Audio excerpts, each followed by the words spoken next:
આજે લોકોને ભાગવત અને ભગવદ્ ગીતામાં ફેર જ નથી ખબર. આજે પહેલો જ દિવસ છે, પહેલા જ દિવસે ખુલાસો કરી દઉં, આપણે મોજ મસ્તીથી કથા કરવાની છે.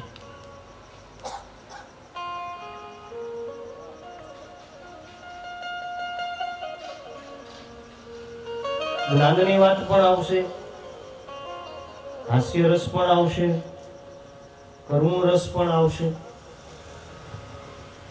પણ એટલી જ્ઞાન અને વૈરાગ્યની વાત કરીએ ને, કદાચ આવતીકાલે તમે પાછા આવો કે ન આવો એની કોઈ ગેરંટી. કારણ કે ભાગવતજી છે એ પ્રેમ.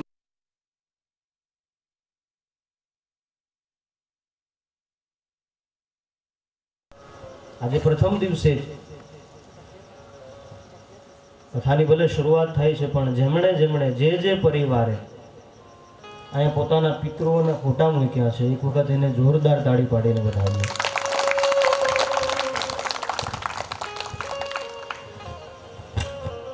સત્કર્મ થકી તો રાજી બધા જ થાય ને. ગામમાં, ફળિયામાં, ઘરમાં સારું કામ થાય તો રાજી કોણ ન થાય? બધા જ રાજી થાય. પણ ભાગવત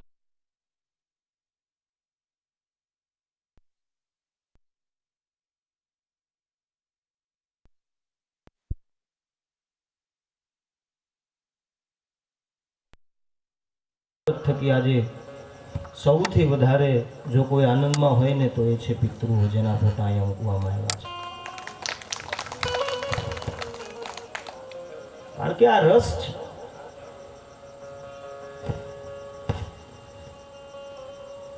આજે સંસારને ભાગવત અને ભગવદ્ ગીતામાં ખબર નથી. એક જ એમ કે આપણે બહુ જ્ઞાનથી કથા કરવાની જ નથી, એકદમ શાંતિથી કરવાની છે. આપણા લહકામાં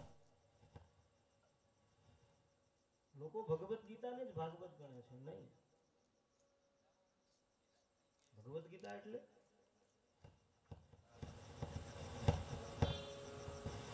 કુરુક્ષેત્રના મેદાનમાં જ્યારે ભીષણ યુદ્ધ થયું, આપણને બધાને ખબર છે કે અર્જુને જ્યારે હથિયાર નીચા મૂક્યા કે આમાં મારે કોની ઉપર ઘા કરવો, સામે ગુરુ છે, સામે ભાઈ છે, અહીંયા તો બધા મારી સામે બધા મારા જ છે. ત્યારે એ અર્જુનનો સંશયને દૂર કરવા માટે ભગવાન કૃષ્ણ પરમાત્માના મુખમાંથી જે શબ્દો નીકળ્યા ને, સંજય ઓવાચથી લઈને છેલ્લે નષ્ટો મોહમ, એ છે ભગવદ્ ગીતા. જેનો એક શબ્દ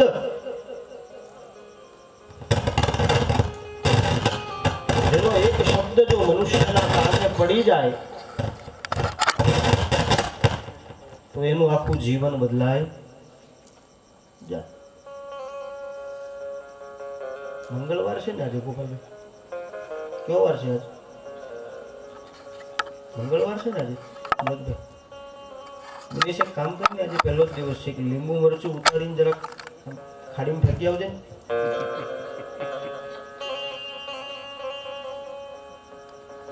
બાપા રામ સીતારામ, સીતારામ જય સીતારામ, સીતારામ સીતારામ જય સીતારામ, ગુરુ રામ બાપા રામ સીતારામ જય સીતારામ, ગુરુ રામ બાપા રામ સીતારામ, ગુરુ રામ બાપા રામ સીતારામ જય સીતારામ,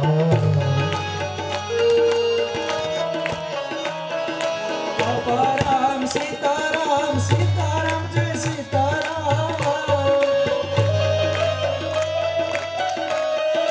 બાપા રામ સીતારામ, સીતારામ જય સીતારામ, સીતારામ સીતારામ જય સીતારામ, ગુરુ રામ બાપા રામ સીતારામ જય સીતારામ,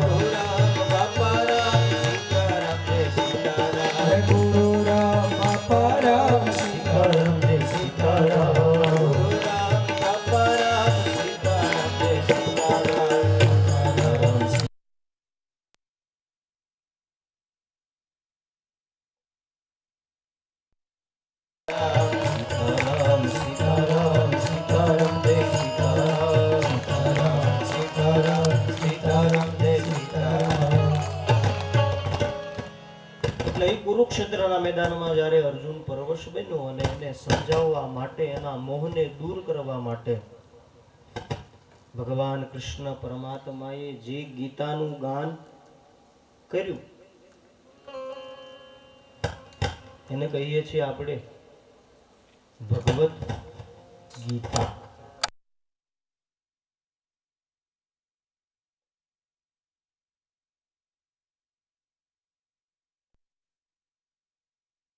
એનું આખું જીવન બદલાઈ જાય. જ્યારે ભાગવત શું છે?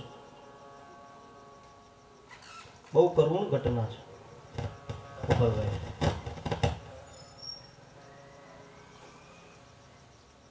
કે યાદવો જ્યારે મદમસ્ત બન્યા છે, ભગવાન કૃષ્ણ પરમાત્માનું આખું કુટુંબ જ્યારે અંદરો અંદર કપાયા છે,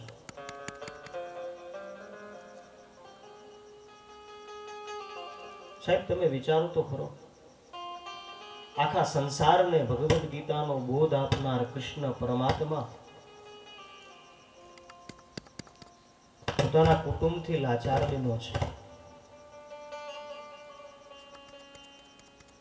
પોતાનાને સુધારી નથી શક્યા.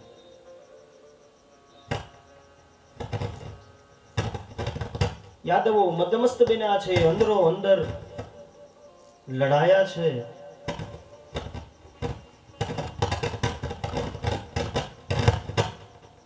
અંદરો અંદર મદિરાનું પાન કર્યું છે, અંદરો અંદર કપાયા છે.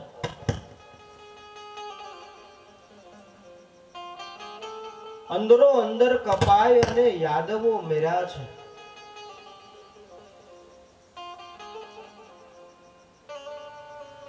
આખા કુળનું તર્પણ ભગવાન કૃષ્ણ પરમાત્માએ એકલા હાથે કર્યું છે.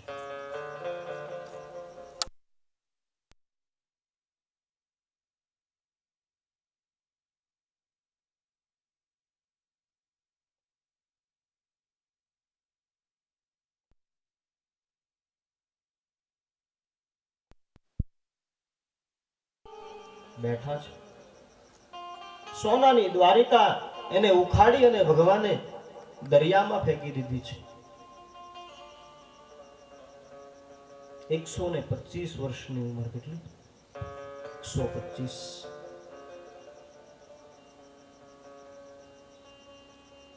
ભગવાન પોતાની બધી માયાને સંકેલે છે અને એ પ્રાચીને પીપળે આ સૃષ્ટિનો સર્જનહાર એક પગ ઉપર બીજો પગ રાખી અને બેઠા છે.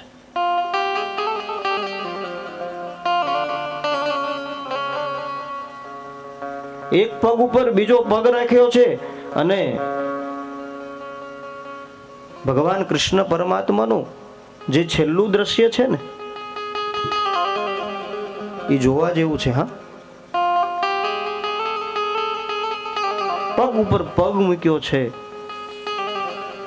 અને હાથ આમ માથે મૂક્યો છે.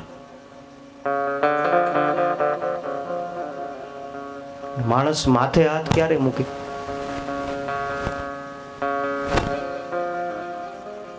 જ્યારે બધેથી હારી જાય,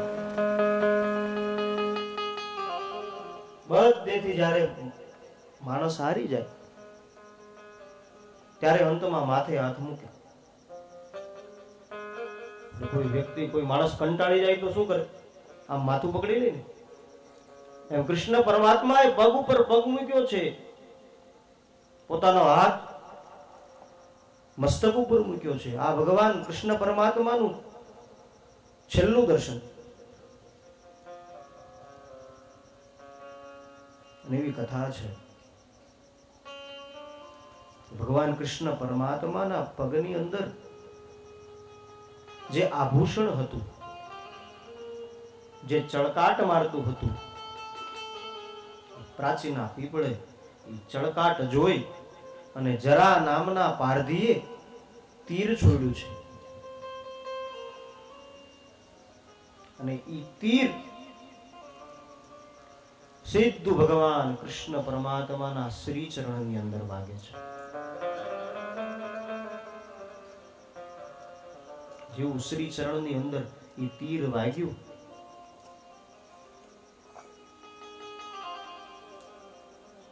એમાંથી ટપક ટપક રુધિર લોહી વહે છે. ભગવાન કૃષ્ણ પરમાત્માની આંખમાં પણ આંસુ છે.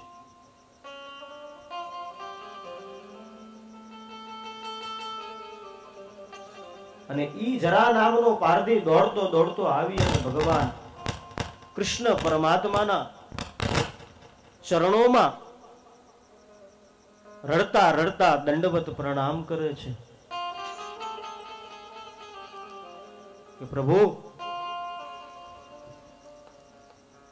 હું આમાં કઈ જાણતો નથી.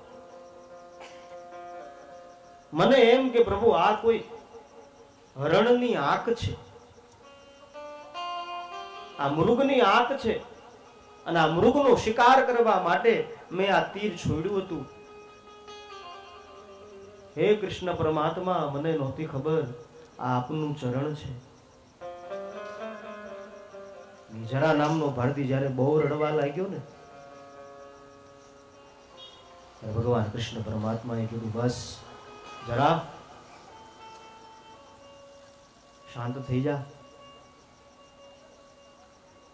જરા નામના પારધીના માથા ઉપર ભગવાન કૃષ્ણ પરમાત્માએ હાથ મૂક્યો છે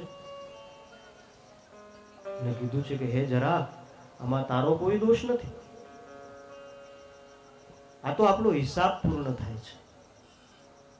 હિસાબ?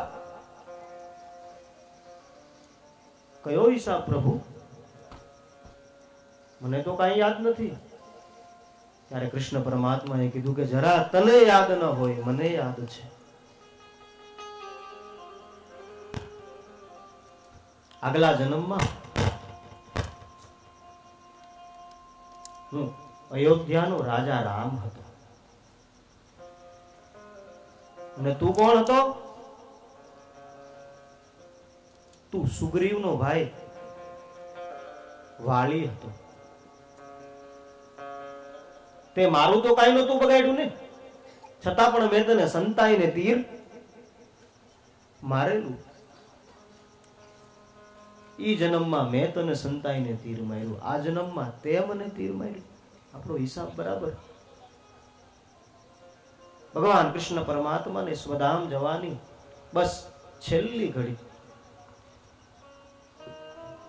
લોકો વિલખાયા છે. હા,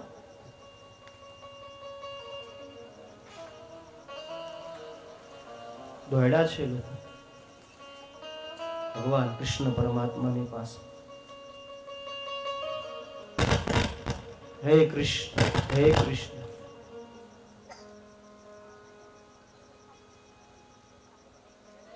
ભગવાનનો સખા ઉદ્ધવ ભગવાન કૃષ્ણ પરમાત્માની પાસે છે.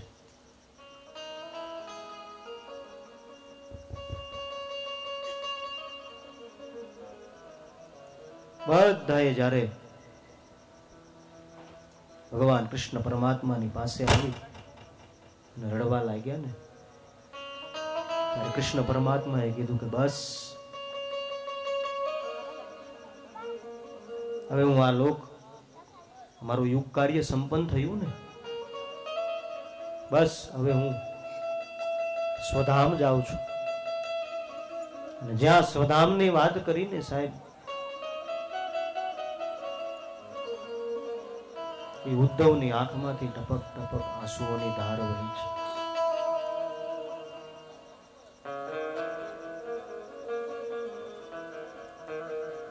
ભગવાનના સખા ઉદ્ધવે ભગવાનને પૂછ્યું કે પ્રભુ,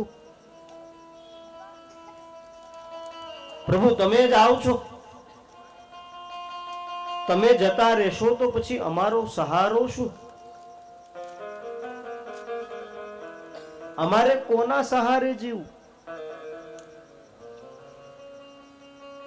ત્યારે સ્વધામ જાતા જાતા ભગવાન કૃષ્ણ પરમાત્માએ ઉદ્ધવને કીધું છે કે ઉદ્ધવ સાંભળ, મારું તો છે ને યુગ કાર્ય પૂર્ણ થાય છે ને એટલે હું જાઉં છું. હે ઉદ્ધવ સાંભળ, મારા કૃષ્ણ અવતારનું સમસ્ત પુણ્ય અને સમસ્ત તેજ એ હું શ્રીમદ ભાગવતમાં મૂકતો જાઉં છું. શ્રીમદ ભાગવત એ સહારો છે. આ સંસારની એવી કોઈ પણ સમસ્યા નથી કે જેનો ઈલાજ આમાં ન હોય. એ છે કૃષ્ણ કથા, એ છે શ્રીમદ ભાગવત.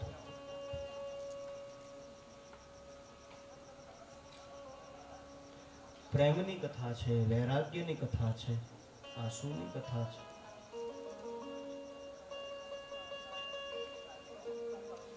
એટલે વિદ્વાનો કહે ને કે ભગવત અયમ ભાગવત. ભાગવત છે ને એ જ સ્વયં ભગવાન છે. આપણે કોઈ ભગવાનને જોયા છે? નથી જોયા.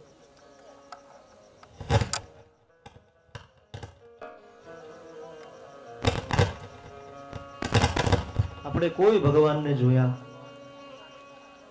નથી. આ તો આપણો શાસ્ત્ર જે પુરાવો આપે કે ગણપતિ આવા છે, માતાજી આવા છે, મહાદેવ આવા છે. ભાગવત છે સ્વયં ભગવાન છે. આ ભાગવતજીની પૂજા આપણે શું કામ માટે કરીએ? આપણે જે આ પોથી લઈએ કેમ માથે જ લઈએ? આમ હાથમાં લઈને ચાલીએ તો ન ચાલે? માથા ઉપર જ કેમ? કારણ કે સ્વયં ભગવાન છે.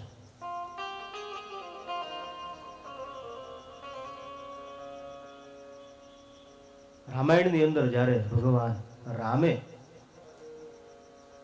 ચિત્રકૂટની અંદર ભરતજીને પાદુકા આપેલી, પ્રભુ કરી કૃપા પાવરી દીની, સાદર ભરત શીશ ધરી.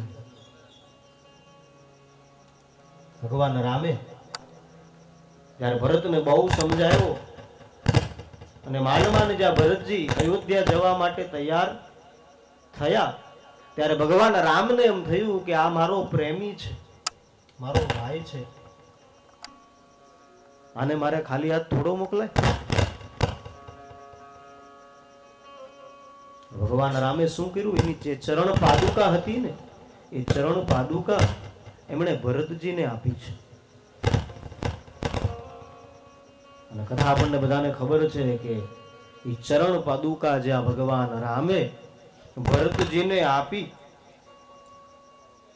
એટલે ભરતજીએ ચરણ પાદુકાને પોતાના મસ્તક ઉપર ચડાવી છે. સાદર ભરત શીશ ધરેલી. શું કામ? ભરતજી એવું માનતા હતા કે આ કેવલ ચરણ પાદુકા નથી, આ મારા ભગવાન રામનો પાદુકા અવતાર છે. હું એકલો અયોધ્યા નથી જઈ રહ્યો. આજે મારા સીતારામ પાવડીનું રૂપ ધારણ કરી અને મારી સાથે અયોધ્યા આવે છે. મસ્તક ઉપર ધારણ કરી છે. એટલે ભાગવતજી છે સ્વયં ભગવાન છે. ભાગવતજીની શરૂઆત ક્યાંથી? આપણે રોજ આ શ્લોક ગાઈએ છીએ, સચ્ચિદાનંદ રૂપાય. સચ્ચિદાનંદ રૂપાય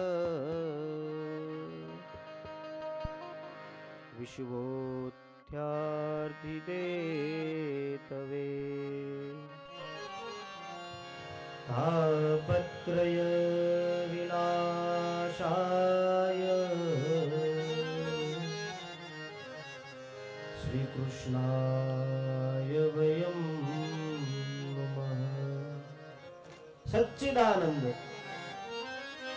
પરમાત્માનું સ્વરૂપ કેવું છે?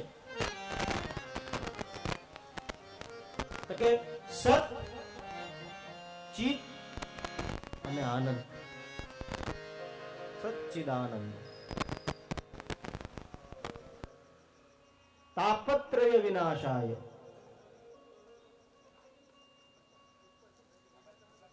18 પુરાણો જે છે ને આપણા, એની અંદર ભાગવતજી છે ને એ શિરમોર છે, સૌથી ઉપર છે ભાગવત.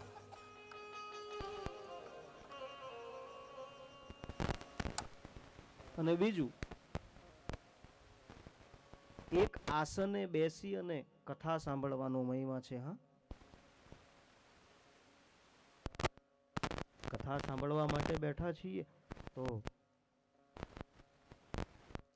ભાગવતમાં તો બહુ વિસ્તારથી વર્ણન છે આખું. વક્તાના અને શ્રોતાના લક્ષણોની ચર્ચા છે આખી. ભાગવતનો વક્તા કેવો હોવો જોઈએ, શ્રોતા કેવો હોવો જોઈએ, વિરક્તો વૈષ્ણવો વિપ્રો.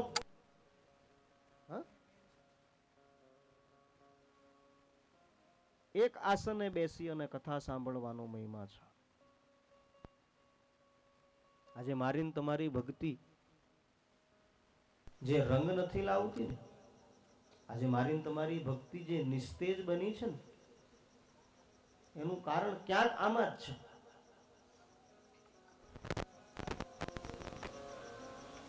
ઘણા અમને કે મહારાજ આ પૂજા આટલી વખત કરી નાખી, આ અભિષેક આટલી વખત કરી નાખ્યો, આ કથા આટલી બધી વખત સાંભળી નાખી, છતાં પણ જે ફળ મળવું જોઈએ ને એ ફળ નથી મળતું.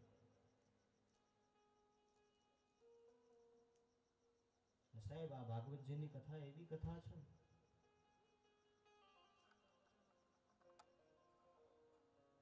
એ વાંચવી સહેલી છે. ઘણા કહે ને 5 વખત ભાગવત વાંચી નાખી પણ કાંઈ ફેર પડતો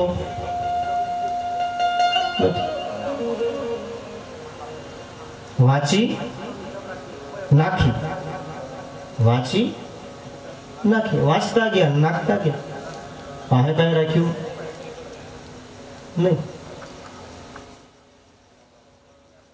કાઠિયાવાડીમાં કહી ને કે એક બાઈને પૂછ્યું તમારી ઉંમર કેટલી? તો કે 65. ગોપાલભાઈ શું ઉંમર કેટલી? તો કે 65. તો કે 65 કેટલા? તો કે એકેય નહીં. એમ ભાગવતજીની કથા વાંચવી સહેલી છે, સાંભળવી પણ સહેલી છે, બોલવી પણ સહેલી છે, ટીવી પર આવતી હોય તો જોવી પણ સહેલી છે, પણ જીવનમાં ઉતારવી એ બહુ કઠિન છે.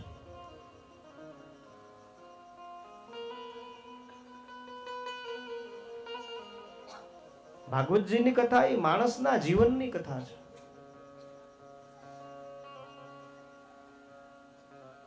એક આસને બેસી અને કથા સાંભળવી જોઈએ તો એનું પુણ્ય મળે, તો એનું ફળ મળે. આપણે એક દિવસ અહીંયા, બીજે દિવસે આમ, ત્રીજે દિવસે આમ ખૂણામાં, ચોથે દિવસે ગેટે, એ રીતે બેસીને સાંભળીએ તો એનું પુણ્ય ન મળે. હા, શ્રવણ થાય. એમ માણસના જીવનમાં પણ કાંઈક નિયમ હોવા જોઈએ. કથા સાંભળવા માટે બેઠા હોઈએ તો કથાના પણ નિયમો છે. ભાગવતજીમાં તો બધું બહુ વિસ્તારથી છે ને, એમાંના અમુક નિયમો તો એવા છે કે આપણીથી પાલન થાય પણ નહીં. ભાગવતજીનો નિયમ એવો છે કે વક્તા આવે ને એ પહેલા શ્રોતાઓએ આવી જવું જોઈએ. આસન સિદ્ધિ કરવી પડે. ભાગવતજીની કથા સાંભળીએ એ પહેલા કીર્તન થવું જોઈએ. કીર્તન એટલે નાચવું નહીં. હા, નાચવામાં ને કીર્તનમાં ઘણો બધો ફેર છે. જેટલો ચિતામાં ને ચિંતામાં છે ને ખાલી એક મીંડાનો ફેર. નાચવું અને કીર્તન.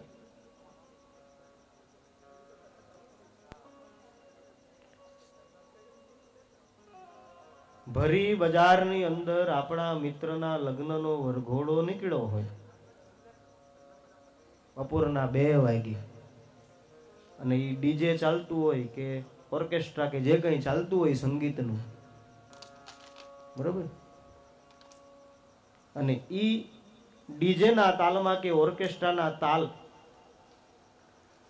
જ્યારે આપણા કર્ણ ઉપર પડે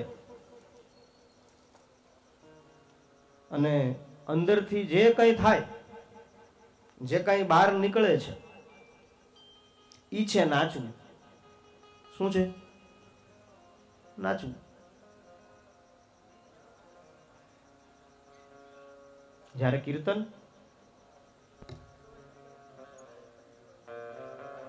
કોઈ કથા ચાલતી હોય, કોઈ સત્સંગ ચાલતો હોય અને એમાં ભગવાનનું નામ આવે, ભગવાનનું સ્મરણ થાય અને એ કથાની અંદર મદમસ્ત થઈ જઈએ એ હરિની કથામાં, અને ત્યારે અંદરથી જે નીકળે ને એ કીર્તન.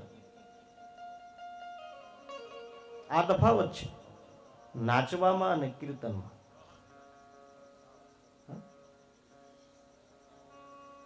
હમણાં આપણે થોડી વારમાં કીર્તન કરીશું ગોપાલભાઈ,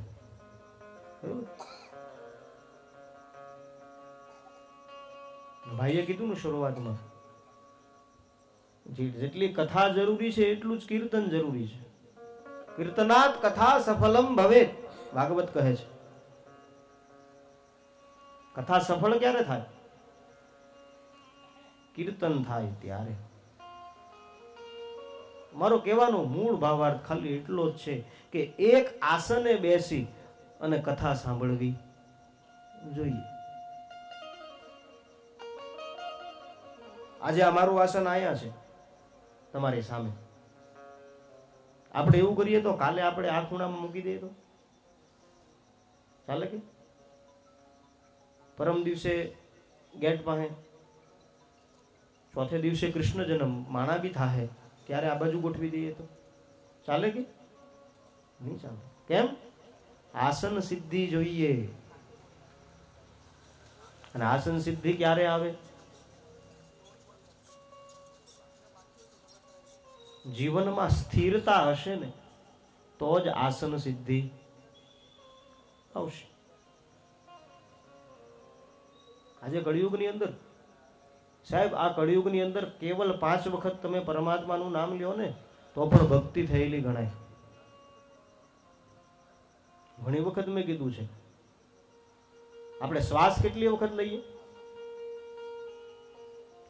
આપણે જે શ્વાસ લઈએ છે, આપણે શ્વાસ કેટલી વખત લઈએ 24 કલાકમાં? હે? એક દાડે કાગળ અને પેન લઈને બેસજો. એક શ્વાસ લેવાનો, એક, બીજો લેવાનો, 2, એમ 24 કલાકમાં શ્વાસ કેટલી વખત લઈએ? 21,600. 21,600 વખત હું તમે 24 કલાકમાં શ્વાસ લઈએ છે. પણ એને 21,600 કરતા વધી જાય તો ક્યારેક એવું પણ બને ને. અત્યારે તો સોશિયલ મીડિયાનો જમાનો, પકડી લઈ બધું. આ મહારાજ સાચું બોલે છે, ખોટું બોલે છે, બરાબર ને માયાવંશી? 21,600 વખત માણસ શ્વાસ લે છે. આ હું નથી કેતો, વિજ્ઞાન કહે છે કે મનુષ્ય 24 કલાકની અંદર 21,600 વખત શ્વાસ લે છે. પણ 21,600 કરતા વધારે થાય તો રોગી સમજવો. કેવો સમજવો? રોગી. કારણ કે રોગીના શ્વાસ ઝડપી ચાલે. 21,600 વખત એની કરતા ઓછા થાય તો શાસ્ત્ર એમ કહે છે એને યોગી સમજવું. યોગીઓના શ્વાસ ઊંડા હોય. તો સતયુગની અંદર એવું કહેવાતું કે જેટલા તમે શ્વાસ લ્યો એટલી વખત ભગવાનનું નામ લેવું પડતું સતયુગની અંદર. હા, 21,600 વખત દિવસમાં ભગવાનનું નામ લેતા હશે સતયુગના લોકો, એવું આપણે માની શકીએ. સતયુગ પછી કયો યુગ આવ્યો? સાચું ખોટું કાંઈક તો બોલો. સતયુગ પછી કયો યુગ આવ્યો? ત્રેતા. હા, એક બાર ત્રેતા યુગમાં અહીં. અને ત્રેતામાં કોણ આવ્યું? ભગવાન રામ. ભગવાનને ખબર પડી કે ભાઈ સતયુગના માણસની પાસે, ત્રેતા યુગના માણસની પાસે એટલો સમય નથી કે 21,600 વખત એ મારું નામ લે. ભગવાને છૂટ આપી, હા, કે 21,600 વખત મારું નામ ન લેવાય, કોઈ વાંધો નહીં, એક કામ કરજો, ખાલી 2100 વખત મારું નામ લેશો ને તો પણ ભક્તિ કરેલી ગણાશે. ત્રેતા યુગ પૂર્ણ થયો. કયો યુગ આવ્યો? દ્વાપર, જેમાં ભગવાન કૃષ્ણ પરમાત્મા થયા છે. દ્વાપરની અંદર ભગવાને ઓર છૂટ આપી દીધી તો કે 2100 વખત મારું નામ ન લેવાય ને કોઈ વાંધો નહીં, એક કામ કરજો, 8 વખત મારું નામ લેશો ને તો પણ ભક્તિ કરેલી. આ 108 નો આંકડો ત્યારથી છે. હા, આપણે જે આ માળા ફેરવીએ ને, માળા લીધી હાથમાં અને માળાના મણકા માક્ષિતભાઈ ફેર્યા કરે. હા, માળા લીધી હાથમાં અને માળાના મણકા ફેર્યા કરે. ચિતડું આમ તેમ ફેર્યા કરે તો એમાં માળા બિચારી શું કરે? દ્વાપર યુગની અંદર ભગવાને કીધું કે 2100 વખત મારું નામ ન લેવાય તો કઈ વાંધો નહીં, કેવલ 108 વખત મારું નામ લેશો ને તો પણ ભક્તિ કરેલી ગણાશે. આ 108 ની પરંપરા ત્યારથી છે, દ્વાપર યુગથી. અને એ પછીનો યુગ આવ્યો દ્વાપર પછીનો. કયો યુગ? દ્વાપર પછીનો યુગ કયો? જે અત્યારે ચાલે છે, કલિયુગ. અને કળિયુગની અંદર તો ભગવાને એટલી બધી છૂટ આપી દીધી ને તો કે 21,600 વખત નામ ન લેવાય કોઈ વાંધો નહીં, 2100 વખત નામ ન લેવાય કોઈ પણ વાંધો નહીં, 108 વખત પણ જો મારું નામ ન લેવાય ને કોઈ વાંધો નહીં, એક કામ કરજો, આખા દિવસમાં કેવલ 5 વખત મારું નામ લેશો ને તો પણ ભક્તિ કરેલી ગણાશે. હું તમને પૂછું, કળિયુગ થી સારો યુગ કયો?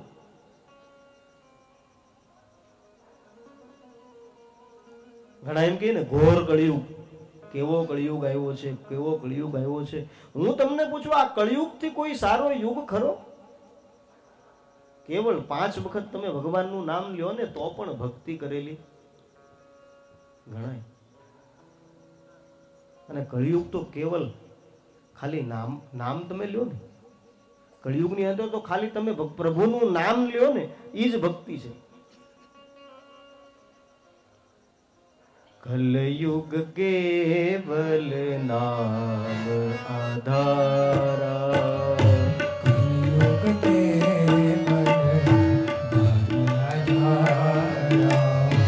કલયુગ કેવલ નામ આધારા,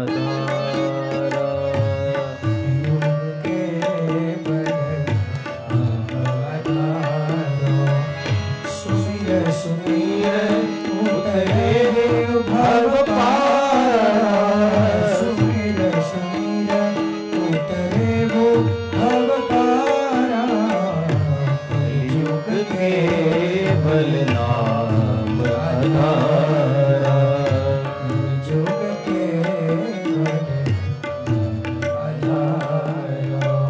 કેવલ નામ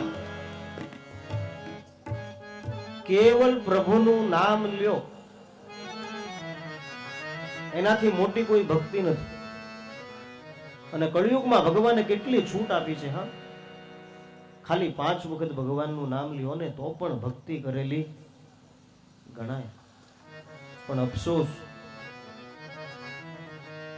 દિવસમાં 5 વખત પણ મને તમને ભગવાનને યાદ કરવાનો સમય નથી.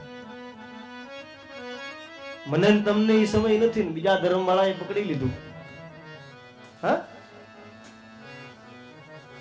આ કળિયુગની પરંપરા છે 5 વખત પ્રભુને યાદ કરવા. 5 વખત જે ભગવાનને યાદ કરવાના એ સનાતન સત્ય વૈદિક ધર્મની પ્રણાલિકા છે. પણ એ પણ મારથી કે તમારથી થાતું નથી. આખા દિવસમાં 5 વખત ભગવાનનું નામ ન લેવાય તો સ્થિરતા ક્યાંથી આવે? અને સ્થિરતા ન આવે, સ્થિરતા ન આવે તો એક આસને બેસવાની શક્તિ ક્યાંથી આવે? મારો કહેવાનો મૂળ ભાવાર્થ, એક આસને બેસી અને કથા સાંભળવાનો મહિમા છે. મારી વિનંતી છે, જો શક્ય હોય તો આજે જે જ્યાં બેઠા છે આવતીકાલે પણ ત્યાં જ, જો શક્ય હોય તો. કદાચ આપણી જગ્યાએ કોઈ બેસી જાય તો એમને પ્રેમથી વિનંતી કરી દેવાની, આ મારી જગ્યા છે, મને બેસવા દે. એટલે આ નિયમ છે એક આસને બેસવાનો. અત્યારના સમયમાં પળાય એવો છે, પાળી શકીએ હું તમે? કદાચ વક્તા પાળી શકે, શ્રોતાઓ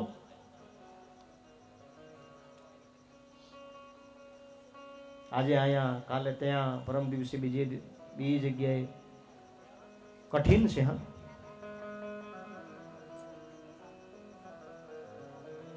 પણ શક્ય હોય તો એક આસને બેસી અને કથા સાંભળજો. જો કથાનું ફળ જોતું હોય તો બરોબર. બાકી તો 23 તારીખે રાત્રે પૂર્ણાહુતિ છે. વ્યાસજીએ 17 પુરાણોની રચના કરી. આ ભાગવતજીની કથા શું છે? આ ભાગવતજીની કથા ના અનેક કિનારા છે. હા, અને આપણી ભાષામાં કહું ને તો આ ભાગવતજીની કથા છે ને એ ગૂગલ જેવી છે. કેવી છે ગોપાલભાઈ? ગૂગલ જેવી છે. ગૂગલની અંદર તમે કાંઈ પણ શબ્દ લખો ને એટલે એ શબ્દના જેટલા પણ અર્થો હોય ને એ કાંઈકનું કાંઈક નીકળે.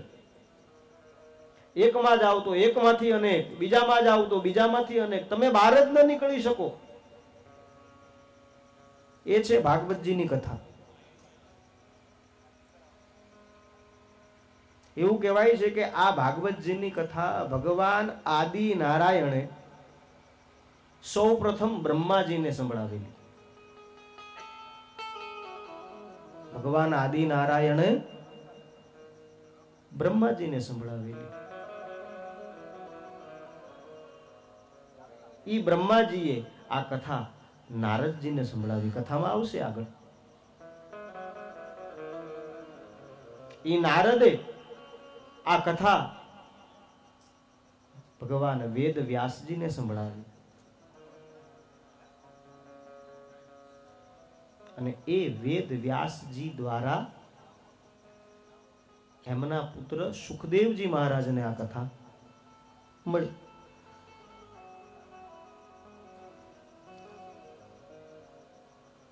ભગવાન આદિનારાયણ બોલ્યા એ પણ પૂજનીય, એ પછી બ્રહ્માજી બોલ્યા એ પણ પૂજનીય,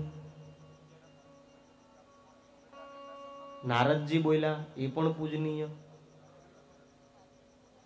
વેદમ વ્યાસ બોલ્યા એ પણ પૂજનીય, અને સુખદેવજી મહારાજ એ પણ પૂજનીય. એટલે કદાચ એવું હશે કે જે ભાગવતની કથા કરે એનું પૂજન. અહીંયા બેઠા પછીથી વક્તાની પૂજા શેના માટે હોય?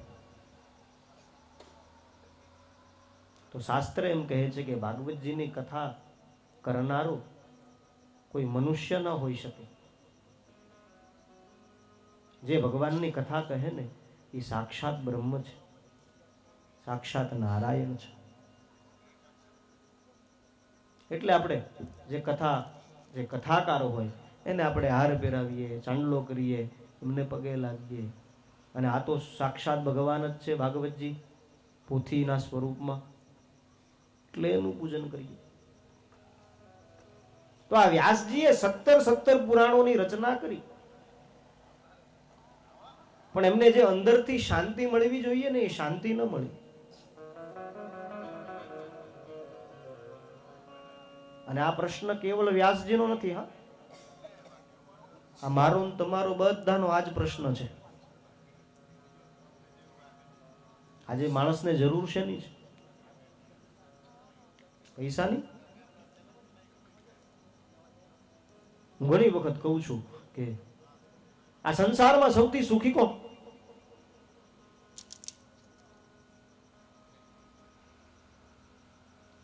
જેના ખિસ્સામાં 1000 રૂપિયા છે. ચાલો આપણે માની લઈએ કે ભાઈ કોઈકના ખિસ્સામાં 1000 રૂપિયા છે ને, આમાંના સુખી.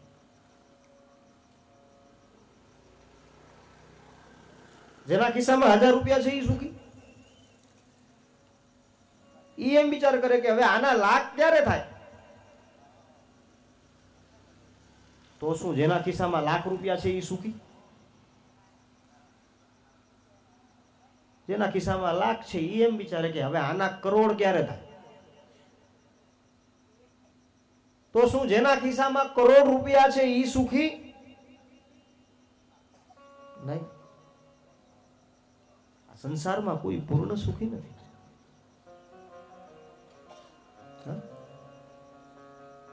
કાયિક, વાચિક, માનસિક કેટલા બધા દુઃખ છે. હા, કોઈ પૂર્ણ સુખી નથી.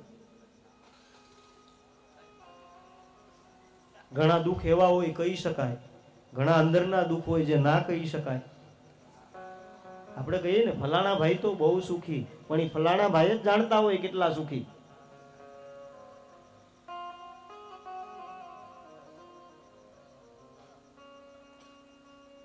અંદરથી વ્યાસજીને શાંતિ ન મળી.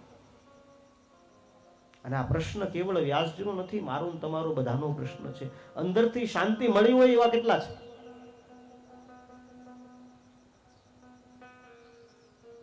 જેની પાસે પૈસા છે એ સુખી, જેની પાસે પ્રતિષ્ઠા છે એ સુખી, જેની પાસે ગાડીઓ છે એ સુખી, જેની પાસે વાડીઓ છે એ સુખી 32 એકરની નહીં. કાયિક, વાચિક, માનસિક સાહેબ ઘણા બધા દુઃખ છે આજે માણસને. કોઈ પૂર્ણ સુખી નથી. કોઈને દીકરાનું દુઃખ છે, કોઈકને ભાઈનું દુઃખ છે, કોઈને બહેનનું દુઃખ છે, હા, કોઈને પાડોશીનું દુઃખ છે, કોઈને હાડુભાઈ રિહાઈ ગયો એનું દુઃખ છે. એક દુઃખ થોડા છે? કોઈ પૂર્ણ સુખી નથી. એમ વ્યાસજીએ 17 પુરાણોની રચના કરીને પણ એને અંદરથી શાંતિ ન મળી. એટલે વ્યાસજીએ નારદને પ્રશ્ન કર્યો કે મેં આટલા બધા પુરાણોની મેં રચના કરી પણ મને જે અંદરથી આમ જે શાંતિ મળવી જોઈએ ને એ શાંતિ નથી. ત્યારે નારદજીએ કહ્યું વ્યાસજીને કે વ્યાસજી, તમે આટલા બધા પુરાણોની રચના કરી, બરોબર, એમાં તમે ભગવાનને રાજી કરવા માટે કઈ પ્રયાસ કર્યો? તો કે નહીં. તમે રામાયણની રચના કરી, બરોબર, તો એમાં તમે ભગવાન રામના ગુણગાન ગાયા, એટલે રામને માનનારા એમ કહે છે કે આ અમારું છે. તમે અગ્નિ પુરાણની રચના કરી, તો જે અગ્નિને માને છે એ ભક્તો એમ કહે છે કે એટલે આ તો અમારું છે. તમે વિશ્વકર્મા પુરાણ બનાવ્યું, હા, તો વિશ્વકર્મા એમ કહે છે કે આ તો અમારું છે. ખાસ કરી આપણો રાજસ્થાન વિસ્તાર જ્યાં બાબા ખાટુ શ્યામ છે, આટલા તમે પુરાણો રચના કરી, તમે 17 પુરાણોની, પણ એની અંદર તમે ભગવાનને રાજી કરવા માટે કોઈ પ્રયાસ કર્યો? આ સંસારમાં ક્યાંય સુખ નથી. આપણી મુખ્ય વાત એ છે. અને વિદ્વાનો કહે ને કે આજે માણસ બંગલો બાંધે અને બંગલાનું નામ લખે શાંતિ નિવાસ. શું લખે? શાંતિ નિવાસ. પણ અંદર કેટલીક શાંતિ છે ને, તો ટેબલ ને ખુરશાને જ ખબર અંદર કેટલી શાંતિ છે. શાંતિ ક્યાં મળે સાહેબ?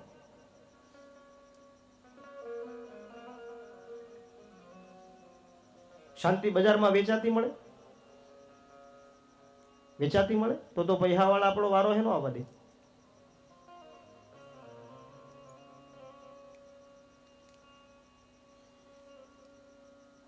રોજના 5 કરોડ રૂપિયા જે માણસ કમાતો હોય ને, રોજના 5 કરોડ રૂપિયા, એને પણ શાંતિ નથી. એ પણ સાંજે 2 ગોળી લઈને પછી એને ઊંઘ આવે. જીવનમાં શાંતિ નથી ક્યાંય, અને જીવનમાં સુખ નથી. સુખ ક્યાં છે?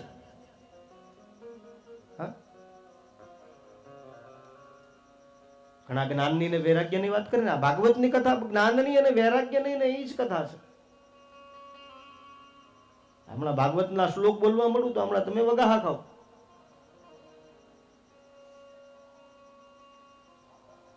સુખ ક્યાં છે?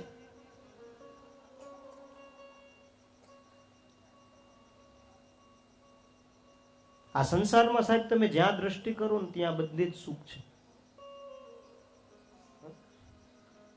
જ્યાં પણ તમે દ્રષ્ટિ કરો ત્યાં સુખ છે, અને જ્યાં પણ દ્રષ્ટિ કરો ત્યાં દુઃખ છે. સુખ દુઃખ બંને સાથે છે. અને અમારું સ્કંદ પુરાણ તો ત્યાં સુધી કહે છે કે સત્યનારાયણની કથા આપણે બધાએ સાંભળી હશે. આપણે પ્રણવભાઈ મહારાજ, અલ્પેશભાઈ સુંદર કથા કરે છે સત્યનારાયણ ભગવાનની ઘરે ઘરે જઈને.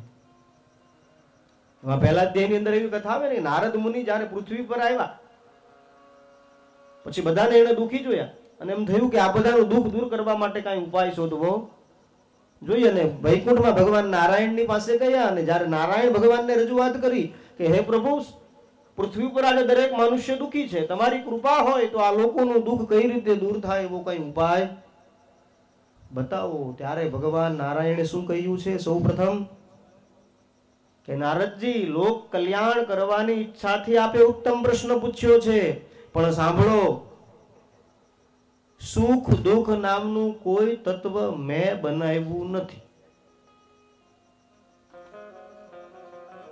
ઘણા એમ કહે ને, હું બહુ દુઃખી, હું બહુ સુખી. અરે ભગવાન નારાયણ કહે છે સ્કંદ પુરાણ ની અંદર કે સુખ દુઃખ નામનું કોઈ તત્વ મેં તો બનાવ્યું જ નથી. આ બધું જ માણસોએ ઊભું કરેલું છે, મનુષ્યએ. કે જેમાં મજા આવે છે, જે વસ્તુ મનુષ્યને માણસને ગમે છે, ઈ સુખ. જે વસ્તુમાં માણસને મજા આવે છે, જે વસ્તુ ગમે છે, ઈ સુખ. અને જેમાં મજા નથી આવતી, બિલકુલ જરાય નથી ગમતું, બસ ઈ દુઃખ. આ કોઈ જ્ઞાનની વાત નથી, એકદમ સીધી અને સરળ વ્યાખ્યા છે કે જે વસ્તુ આપણને ગમે છે, જે વસ્તુમાં મને ને તમને આનંદ આવે છે, આ છે સુખ. અને જે નથી ગમતી, જેમાં આનંદ નથી આવતો, બસ આનું નામ દુઃખ.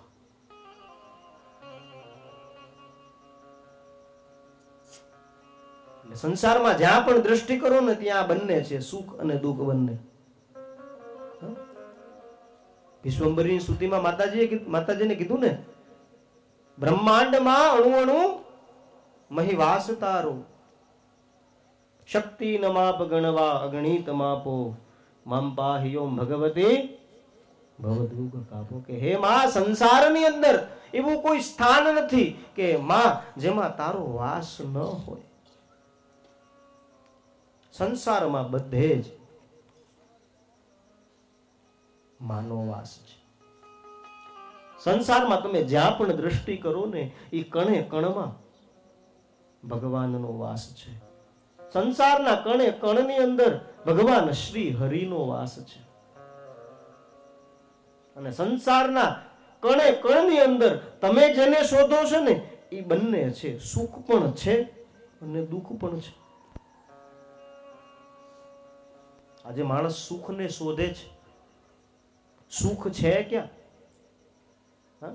બંગલા બનાવી લેવામાં સુખ છે, પૈસા કમાવી લેવામાં સુખ છે. અત્યારે ભલે આમ ના પાડી, પણ મનમાં તો એમ જ કહેતા હોય, હા મહારાજ તમને હું ખબર પડે, પૈસા કમાવા એના જેવું કોઈ સુખ જ નહીં મળે. બંગલા બાંધી લેવા, પૈસો કમાઈ લેવો, એ સુખ છે? આજે હું તમે સુખને શોધીએ છીએ. સુખ ક્યાં મળે છે? તો વિદ્વાનો એમ કહે છે કે સુખ ક્યાં મળે? તો કહેવાય કે કોઈ પણ એવું કર્મ જે કરવાથી તમને આનંદ આવે ને, બસ આનું નામ જ છે સુખ. પણ સારી ભાવના વાળું. હા,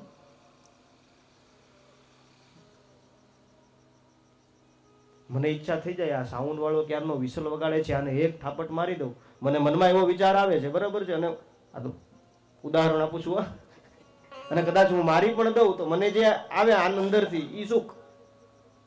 સારું વિસલ વાગ્યા કરે, મારી દીધી, ઈચ્છા થઈ ગઈ મારી દીધી.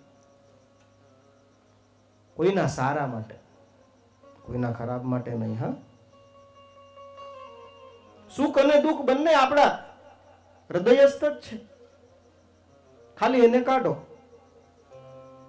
કેમ અંદરનો અહંકાર એક ક્ષણમાં બહાર આવી જાય? અંદરનું વેર એક જ ક્ષણની અંદર બહાર આવી જાય. અંદરનું ઝેર એક જ ક્ષણની અંદર બહાર આવી જાય. એમ સાહેબ સુખ અને દુઃખ પણ એવું છે ને કે એક જ ક્ષણમાં બહાર આવી જાય. મેં ક્યાંક વાંચ્યું હતું કે એક વખત અર્જુન ભગવાન કૃષ્ણ પરમાત્માને મળ્યો ને, તો કૃષ્ણ પરમાત્માને અર્જુને કીધું કે વાસુદેવ પ્રભુ એક કામ કરો ને. શું? તો કે આ દિવાલ ઉપર કાંઈક એવું લખો, આ દિવાલ ઉપર કાંઈક તમે એવું લખો કે સુખમાં જો હું એ વસ્તુ વાંચું ને તો મને દુઃખ થાય, અને દુઃખમાં જો હું વાંચું ને તો હું ખુશ થઈ જાઉં. પ્રભુ કાંઈક એવું લખો આ દિવાલ ઉપર કે સુખમાં જો હું વાંચું ને તો હું દુઃખી થઈ જાઉં, અને દુઃખમાં વાંચું ને તો સુખી થઈ જાઉં. ભગવાને દિવાલ ઉપર લખી નાખ્યું, 2 માત્ર આ બાજુ કર્યા, 2 માત્ર આ બાજુ કર્યા, વચમાં લખી નાખ્યું આ સમય પણ જતો રહેશે. શું લખ્યું? આ સમય પણ જતો રહેશે. હવે દુઃખમાં વાંચો, કેવું સારું લાગે? આપણે દુઃખમાં હોઈએ અને આ વાક્ય વાંચીએ, આ સમય પણ જતો, આનંદ આવે ને. અને સુખમાં વાંચો જો, ભગવાન કદાચ તમને કરોડપતિ બનાવી દે, 5 ફેક્ટરીના માલિક બનાવી દે, 5 ગાડી ભગવાન તમને સારામાંની આપી દે, રોલ્સ રોય ને ફોર્ચ્યુનર જેવી, અને તમે સુખી સંપન્ન થઈ જાઓ, અને ત્યાર પછી આ વાક્ય વાંચો છો, આ સમય પણ જતો રહેશે. કેવું લાગે?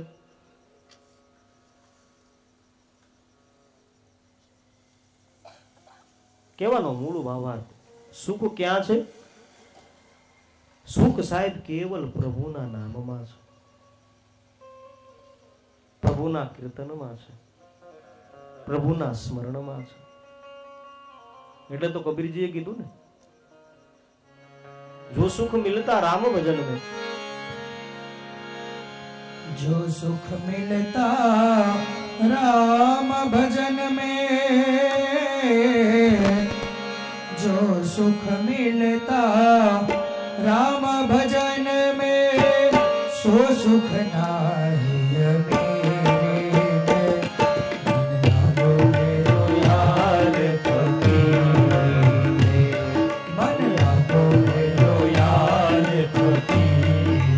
તાળી પાડો, તાળી.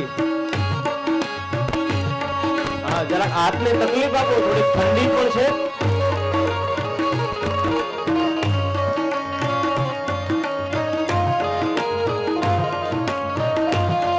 ભલા બુરા સબકા સુન લીજે.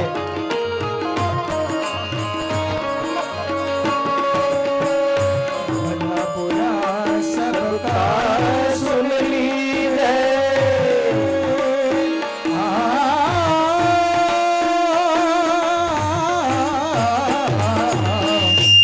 भला बुरा सबका सुन लीजे, कर गुजरान करेंगे, मन लागो मेरो यार फकीर, मन लागो मेरो यार फकीर. जो सुख पारो राम भजन में, सो सुख नाहि मन लागो मेरो यार फकीर, मन लागो मेरो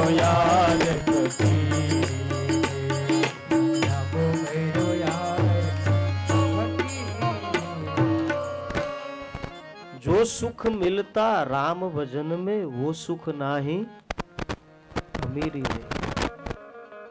મને લાગ્યો મેરો યાર ફકીરી में।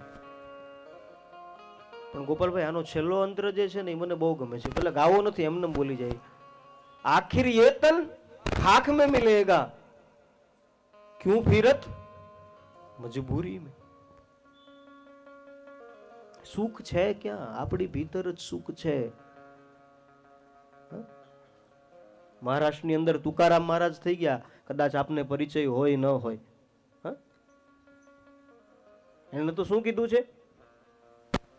તુકારામ બહુએ તો એમ કીધું છે કે અમૃતાચી ગોળી તુજા ભજના। મરાઠીમાં છે કે હે પ્રભુ, તારું ભજન છે ને એ અમારા માટે અમૃતની ગોળી છે। અમૃતાચી ગોળી તુજા ભજના।